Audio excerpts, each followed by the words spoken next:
ഇന്ന് നൂൽപുട്ടാണ് ഉണ്ടാക്കുന്നത്. ഇടിയപ്പം. അതിന് 1/4 കപ്പ് വറുത്ത അരിപ്പൊടിയാണ് ഞാനിവിടെ എടുത്തിരിക്കുന്നത് കേട്ടോ. ഇന്ന് സ്കൂളിൽ ലീവാണ്, ദേശീയ പണിമുടക്ക് കാരണം ലീവായതുകൊണ്ട് ഇന്ന് മോള് വീട്ടിൽ തന്നെ ഉണ്ട്.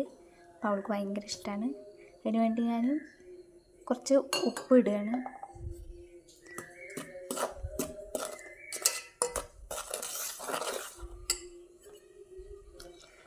നന്നായിട്ട് ചപ്പാത്തിയൊക്കെ കുഴക്കണ പോലെ നല്ല സോഫ്റ്റായി കുഴച്ചെടുക്കണം. അതിന് ചൂടുവെള്ളമാണ് എടുത്തിരിക്കുന്നത് കേട്ടോ.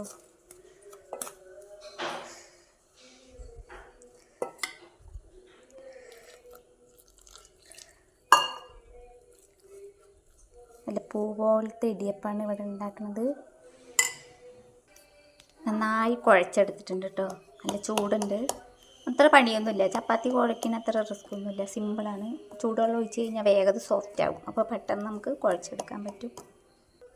ഞാനിങ്ങനെ തിരിക്കണേലാണ് ഉണ്ടാക്കാൻ പോണത്. ഇതാകുമ്പോൾ എന്താ പറയുക, കുറച്ചും കൂടി എളുപ്പമാവും. എണ്ണയൊന്നും പുരട്ടണ്ട, വേഗം നമുക്ക് തിരിച്ചെടുക്കാവുന്നുള്ളൂ. ഇങ്ങനെ തിരിച്ചു കൊടുക്കുക. അപ്പോൾ കണ്ടില്ലേ, സോഫ്റ്റായിട്ട് ഇങ്ങനെ വീഴണേ. ഇത്ര പണിയുള്ളൂ കേട്ടോ. അപ്പോൾ 2 പാത്രം ഞാൻ വേഗം പരത്തിയെടുത്തിട്ടുണ്ട്. ഇതിൻ്റെ മേലെ കൂടി കുറച്ച് തേങ്ങ അങ്ങനെ വിതറുക.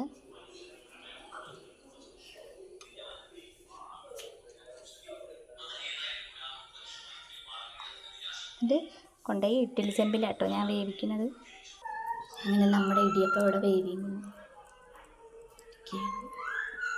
നമ്മുടെ ഇടിയപ്പം ആയൊന്ന് നോക്കുകയാണ്. ചൂടുവെള്ളം ഒഴിച്ചുണ്ടാക്കണതുകൊണ്ട് അധികം വേവാനൊന്നുമില്ല കേട്ടോ.